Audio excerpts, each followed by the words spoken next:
हिमाचल प्रदेश में इकलौती राज्यसभा सीट के लिए जंग अब रोचक हो गई है। 25 सीटों वाली बीजेपी ने भी अपना उम्मीदवार उतारा है। ऐसे में अब कांग्रेस प्रत्याशी अभिषेक मनु सिंघवी के सामने बीजेपी के हर्ष महाजन होंगे। दरअसल गुरुवार की सुबह ही हिमाचल विधानसभा के बजट सत्र के दूसरे दिन बीजेपी नेता हर्ष महाजन ने विधानसभा सचिवालय में अपना नामांकन भरा। इस दौरान उनके साथ पूर्व मुख्यमंत्री जयराम ठाकुर, प्रदेश अध्यक्ष राजीव बिंदल समेत अन्य भाजपाई भी मौजूद रहे। नामांकन भरने के बाद हर्ष महाजन ने पार्टी का आभार जताया और चुनाव को कांटे का बताकर अप्रत्याशित फैसले की उम्मीद जताई है। तो वहीं नेता प्रतिपक्ष जयराम ठाकुर ने जहां कांग्रेस के प्रत्याशी पर निशाना साधा, तो वहीं राजीव बिंदल ने भी चुनाव को लेकर प्रतिक्रिया दी। मेरा सौभाग्य है कि मैं भारतीय जनता पार्टी के उम्मीदवार चुना गया और मैं धन्यवाद करना चाहता हूं। हम कम हो ज़्यादा हो मेरे को फर्क नहीं पड़ता। मुझे पूरी उम्मीद है कि जो कुछ सरकार का आज ये हाल है कि सारे पीड़ित हैं, उनके भी और आप लोग भी, तो जितने पीड़ित हैं वो अपने अंतरात्मा के मुताबिक वोट करें। चुनाव के संदर्भ में आप पूछ रहे हैं, मैं सिर्फ इतना ही कहना चाह रहा हूं कि भारतीय जनता पार्टी ने हर्ष महाजन जी के रूप में जो कैंडिडेट हमने राज्यसभा के लिए यहाँ पर जिनका नॉमिनेशन अभी हुआ है, सोच समझ करके निर्णय किया है और पार्टी के नेतृत्व ने इस भरोसे के साथ कि इसमें हम आगे बढ़ेंगे और विजय हासिल करेंगे। और जहां तक रही कांग्रेस के कैंडिडेट के संदर्भ में, मैं सिर्फ इतना ही कहना चाह रहा हूं कि विचित्र परिस्थिति है। हिमाचल प्रदेश में कांग्रेस पार्टी की सरकार ने तय किया कि वाटर सेस हम लगाएंगे और वाटर सेस लगाने के उस निर्णय के खिलाफ जो कंपनियां कोर्ट में गई हैं, उसके वकील राज्यसभा के कैंडिडेट बने हुए हैं और कितना विरोधाभास है ये।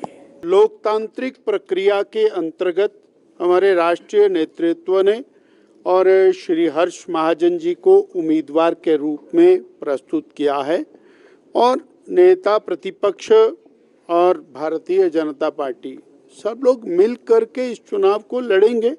अंततोगत्वा लोकतंत्र है, लोकतंत्र में कोई जीतेगा कोई हारेगा, परंतु लोकतंत्र में चुनाव को खाली नहीं रखा जा सकता। हालांकि संख्या बल के आधार पर कांग्रेस अपनी जीत के प्रति आशान्वित है।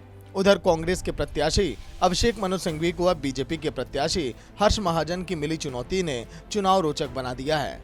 कांग्रेस के लिए केक वॉक मानी जा रही है। इस सीट पर अब अभिषेक मनु सिंघवी को निर्विरोध नहीं बल्कि मतदान के नतीजों से गुजर कर राज्यसभा की सीट पानी होगी।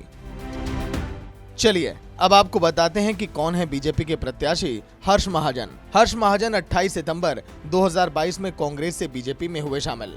हर्ष महाजन वीरभद्र सिंह के बेहद करीबी माने जाते थे। हर्ष महाजन चंबा जिले के रहने वाले हैं। हर्ष महाजन कांग्रेस सरकार में मंत्री रहे। वीरभद्र सरकार में उनके पास पशुपालन मंत्री का जिम्मा था।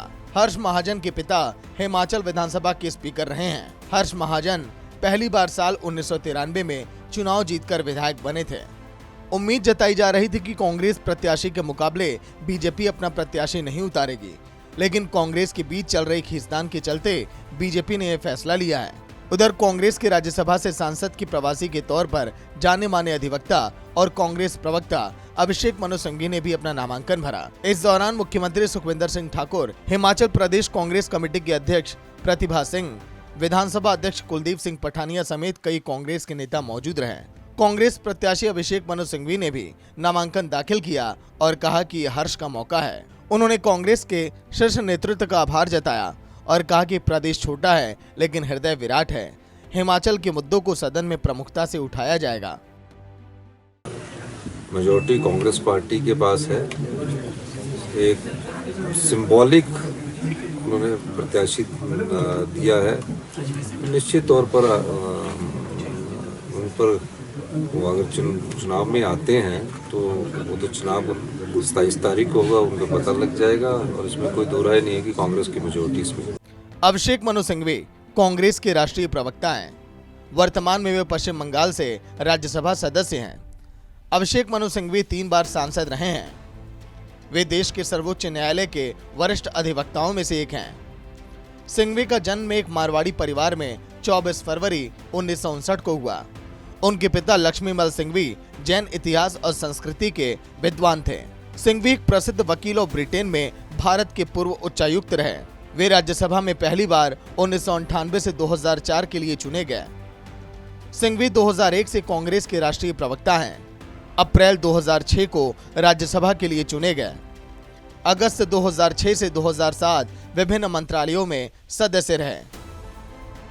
बीजेपी दावे और उम्मीद चाहे जो भी कर ले, वो खुद जानती है कि 68 विधानसभा की सीटों पर 40 विधायक कांग्रेस के हैं, 25 विधायक बीजेपी से और 3 निर्दलीय हैं। ऐसे में अभिषेक मनु सिंघवी का राज्यसभा का सफर रोक पाना उनके लिए असंभव नहीं है तो आसान भी नहीं है। ये भी तय है कि कांग्रेस के विधायक बिना क्रॉस वोटिंग कर अपनी फजीहत और पार्टी के खिलाफ जाने का काम नहीं करेंगे, पर चुनाव में कुछ भी हो सकता है। इसे आधार मानकर बीजेपी ने चुनावी मैदान को निर्विरोध नहीं छोड़ने का फैसला लिया है। हालांकि चुनाव 27 फरवरी को होने हैं और उसी दिन तय होगा कि जीत किसके पाले में गई है। शिमला से ब्यूरो चीफ अरुण उनियाल की रिपोर्ट, सूर्या समाचार।